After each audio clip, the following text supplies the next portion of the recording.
So, hello guys, welcome back again, and we are continuing where we left in last video. तो last video में हमने बात करी थी परफेक्ट 2025 की एंड अब हम बात करते हैं अपने पर्सनल सेशन की जो हमने अपने छुटकू के लिए कुछ क्वेश्चंस पूछे थे। अब हमें पता चलेगा कि मर्फी क्या सोच रहा था। एग्जैक्टली तो मैं ये क्वेश्चंस मेरे फोन में है तो मैं अभी मैं बताऊंगी एक एक करके कि क्या क्या हमने क्वेश्चंस उनको दिए। तो पहला क्वेश्चन है why his stomach makes noise at night after eating dinner। तो आप सबको पता है जब मर्फी को बहुत पेट दर्द होने लगा था we took him to hospital and उसके हमने अल्ट्रासाउंड वगैरह भी करवाए थे और कुछ आया ही नहीं था डायग्नोसिस में। डॉक्टर ने बोला नॉइज है लेकिन पता नहीं क्यों। हाँ मुझे ऐसे था कि क्या मर्फी को भूख लगती है रात को या पेन होता है या क्या। तो we wanted to know why his stomach makes noise. तो उसने इसका आंसर दिया है कि उसको गैस हो जाती है और विच आई अंडरस्टैंड कि मर्फी को शायद योगर्ट की वजह से गैस हो रही थी क्योंकि हम लोग क्या कर रहे थे उसके बाद जब हम फिगर आउट करने की ट्राई कर रहे थे हमें डॉक्टर ने बोला try to change his diet. तो हम लोग धीरे धीरे एक एक चीज को निकाल रहे थे उसके फूड में से। अगर एक कुछ नया ऐड कर रहे थे तो एक पुराने में से कुछ डिलीट करके देख रहे थे।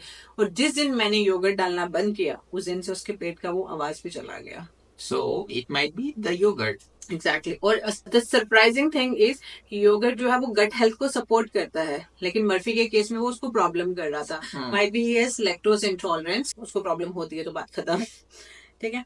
द सेकेंड क्वेश्चन इज आप सबको पता है मर्फी को एलर्जी इशू है बहुत and he is on auto immunotherapy for his whole life where I am giving him injection every 20 days।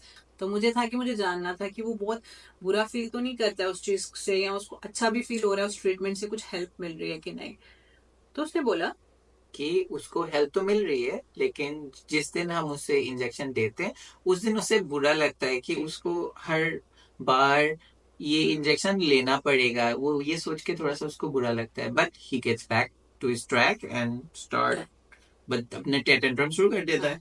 और सच बोल रही हूँ मर्फी ने आज तक कभी भी इंजेक्शन लगाते हुए मुझे थोड़ा सा भी प्रॉब्लम नहीं फील होने दिया है। मतलब वो इसको सोना है अपने बेड पे चून ओके फाइन ये उठा I don't need this. I have my pillow.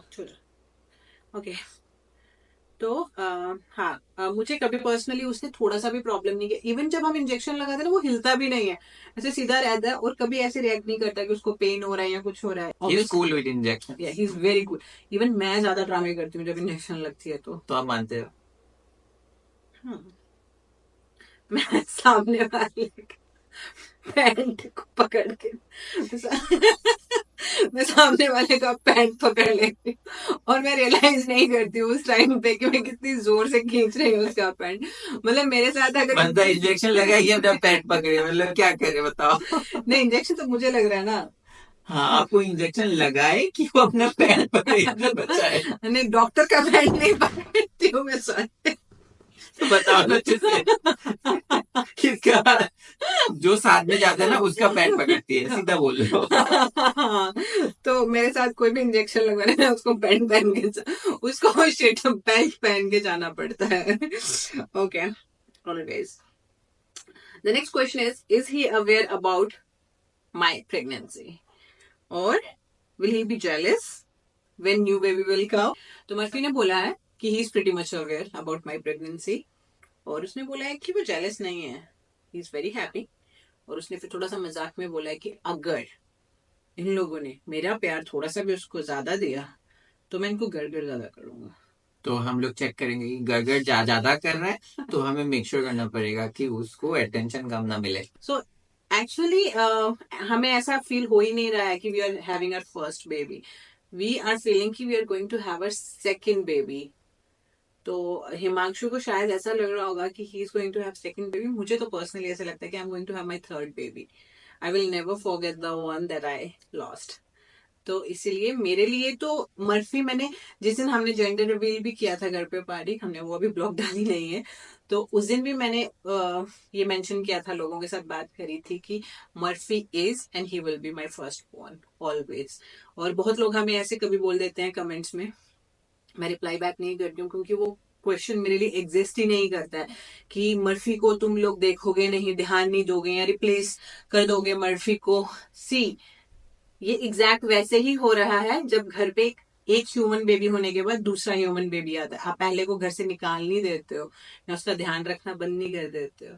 तो it's exactly how it's happening. Murphy मेरे साथ शादी से पहले था, तो आई ब्रॉट हिम शादी के बाद अमेरिका तक, तो मैं उसको मैं तक छोड़ने के लिए नहीं लाई हूँ। Okay, next question, do we need to save extra money for his medical expenses? So he says yes, it's always good to save extra money, जैसे उसने perfect 2025 में भी ये मेंशन किया ही था। करेक्ट। एंड नेक्स्ट, हाँ, हमने उसको पूछा कि जैसे हम लोगों के पापा आए थे, अरु आई थी, तो वो स्टार्टिंग के 1-2 दिन में थोड़ा सा नर्वस रहता था और बाद में ठीक हो जाता है, तो वो ऐसा क्यों था? तो उसने बोला है कि मुझे हंसी भी आ रही है, उसने बोला ये मेरी टेरिटरी है। वो ये उसका घर है। हाँ, तो कोई नया बंदा अगर आता है उसको नोटिस करता है, बहुत टाइम तक उसको देखना पड़ता है वो बंदा कहाँ बैठ रहा है, क्या खा रहा है, कोई उसका खाना तो नहीं खा रहा है, या उसका खाना नहीं मतलब अच्छा खाना तो नहीं खा रहा जो उसको खाने का मन है, वैसा वाला नहीं कुछ भी बोल रहे हैं, थोड़ा ज्यादा हो गया। उसने ऐसा कुछ नहीं बोला, उसने ये बोला है कि ये मेरी टेरिटरी है और अगर इसके अंदर कोई आता है तो आई नीड टू चेक कि बंदे की वाइफ कैसी है, इंटेंशन कैसा है।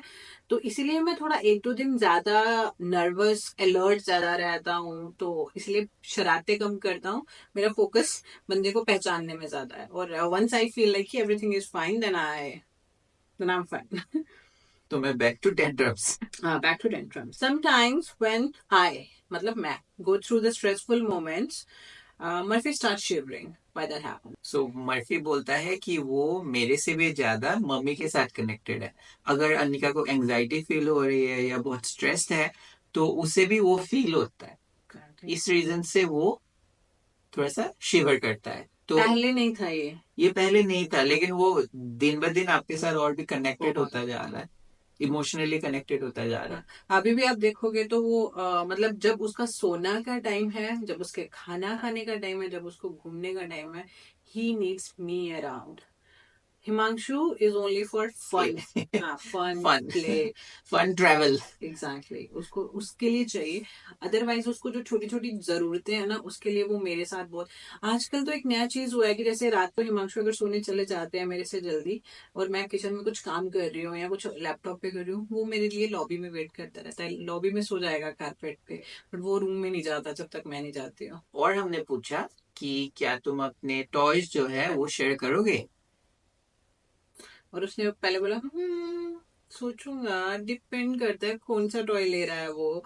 उसने बोला कि वो बड़े टॉय तो शेयर कर लेगा, कितना ही खेल लेगा, ऐसे बोला उसने लिटरली, मैं बड़े शेयर कर दूं, लेकिन जो साउंड करते हैं स्क्वीकी टॉयज छोटे, वो मैं किसी से नहीं शेयर करता, वो तो हमसे भी नहीं करता है। वो किसी से भी नहीं करता है, मुझे लगता है कि किसी से भी नहीं करेगा।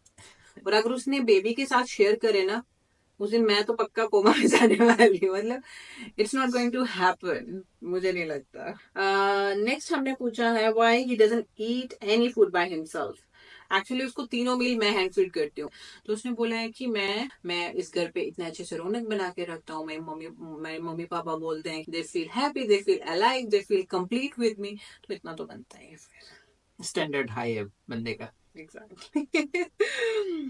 So, is there any toy he loves the most? And yes, those squeaky toys. Definitely. सबको पता है वीडियोस में भी। नेक्स्ट उससे पूछा था कि is there anything I need to take care about my health? तो उसने बोला है कि हाँ, मैं थोड़ा सा खाना अपना अच्छा खाऊं, क्योंकि मैं खाना इतना अच्छे से नहीं खाती हूँ। सोशल मीडिया थोड़ा कम कंज्यूम करूँ, क्योंकि बहुत बार ऐसा होता है कि मैं कुछ ऐसा वीडियो देख लेती हूँ उसके बाद मैं बहुत अपसेट रहती हूँ। तो सोशल मीडिया थोड़ा कम कंज्यूम करूँ, और जब मैं वॉक करती हूँ तो मैं थोड़ा सा ध्यान रहूँ, जब मैं वॉक करूँ तो मैं टॉक ना करूँ ऐसा वाला, क्योंकि मैं बहुत बार ऐसा होता है मैं फोन पे बात करते करते वॉक कर रही हूँ और मैं अचानक से बच गई कहीं पे।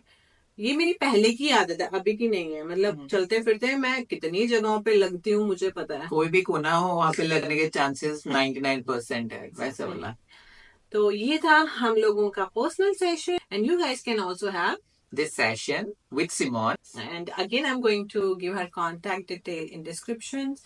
You can contact her, book your slot, and yes, do try this. I can guarantee you, you will get to know many things. You will be surprised. ये तो सिर्फ हमें पता थे. जैसे लास्ट टू लास्ट सेशन में Murphy ने एक चीज बोली थी जो बहुत सरप्राइजिंग थी कि इस घर में उसको क्या अच्छा लगता है और क्या नहीं अच्छा लगता है. तो उसने बोला था मुझे इस घर की लाइट्स अच्छी लगती है क्योंकि हमारे घर में बहुत विंडोज है. बट उसने एक चीज बोली थी जो हम शॉक थे. उसने बोला इनको बोलो बेसमेंट में फर्नीचर लगाएं, मुझे बेसमेंट खाली अच्छा नहीं लगता है. Can you believe? ये किसी को नहीं पता है हम लोगों में, और हम शॉक्ड रह गए थे उस टाइम. और उसने एक और चीज बोली थी लास्ट सेशन में जो बहुत सरप्राइजिंग थी. उसने बोला था, मैं ये पुराने सेशन की बात बता रही हूँ, मैंने उसका ना एक टॉय छुपा दिया था. वो स्क्वीकी टॉय ही था, लेकिन उसने ना इतनी जोर से स्क्वीज करा था उसको कि उसको ब्लड निकल आया था मुंह से. तो मैंने छुपा दिया. तो वो छुपा के हम भूल गए. जब हमने सिमोन से बात करी, by that time it was 1 year उस टॉय को छुपाए हुए. तो उसने सिमोन को बोला, मम्मी को बोलो मेरा वो टॉय वापस दे जो मम्मी ने छुपा दिया हुआ है. वो मुझे पता है घर में ही है क्योंकि मुझे स्मेल आता है उस टॉय से, लेकिन मुझे पता नहीं है उसने कहाँ रख दिया है. उसको बोलो मेरा टॉय दे. तो I was like we had That was really goosebump. मैंने दिया तो मतलब ले भाई. तो yes, give it a try, and if you guys liked this video, don't forget to like, share, and subscribe. bye. Murphy, bye कर दो. Bye कर दो मम्मा. अरे बाबा, नीनी में bye कर दो. ओ नीनी में bye. bye कर दो. बोलो like, बोलो like, share, and subscribe. Bye.